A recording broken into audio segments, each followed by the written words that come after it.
नमस्कार, आप देख रहे हैं नेक्स्ट 9 न्यूज़ पॉलिटिकल बाइट और आपके साथ मैं हूं क्रांति सिंह। महाराष्ट्र की राजनीति में हमने हर बार देखा है कि एक नया भूचाल ज़रूर आता है और इस बार नए भूचाल को लाने वाले कोई और नहीं, असदुद्दीन ओवैसी है।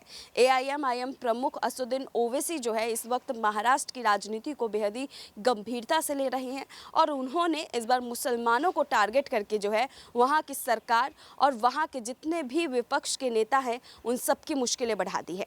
ऐसा क्या कर दिया असदुद्दीन ओवैसी ने, देखिए।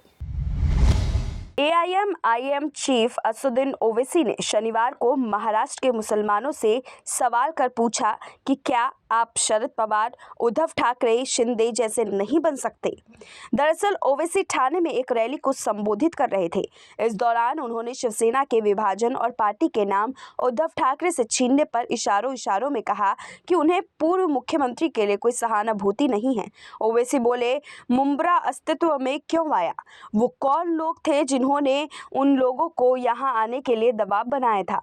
मैं कुछ भी नहीं भूला हूँ और फिर आप मुझसे पूछते हैं कि क्या मुझे उद्धव ठाकरे से सहानुभूति है।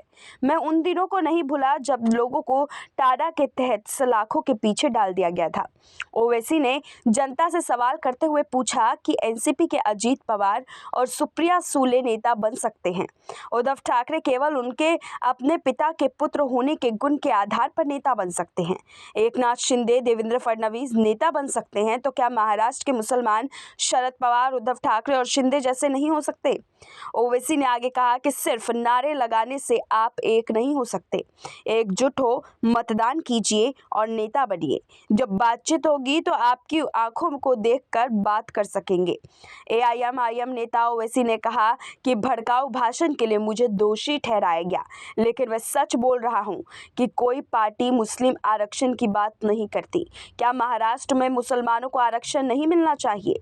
महाराष्ट्र में सबसे ज्यादा मुसलमान हैं जिनके पास जमीन नहीं है, लेकिन शरद पवार इस बारे में बात नहीं करेंगे और ना ही कोई और नेता।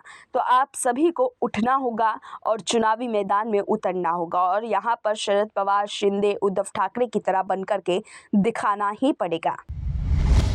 असदुद्दीन ओवैसी की महाराष्ट्र में एंट्री के बाद अब आप लोग को क्या लगता है, मुसलमानों का जो वोट बैंक है वो अब इतर बितर हो सकता है या फिर वहां के वोट बैंक पे पहले वाली सत्ता का ही जो है कब्जा रहेगा? कमेंट में आप जरूर बताइएगा। आज के लिए बस इतना ही। देश दुनिया की तमाम बड़ी खबरों के लिए देखते रहिए नेक्स्ट 9 न्यूज़ पॉलिटिकल बाइट।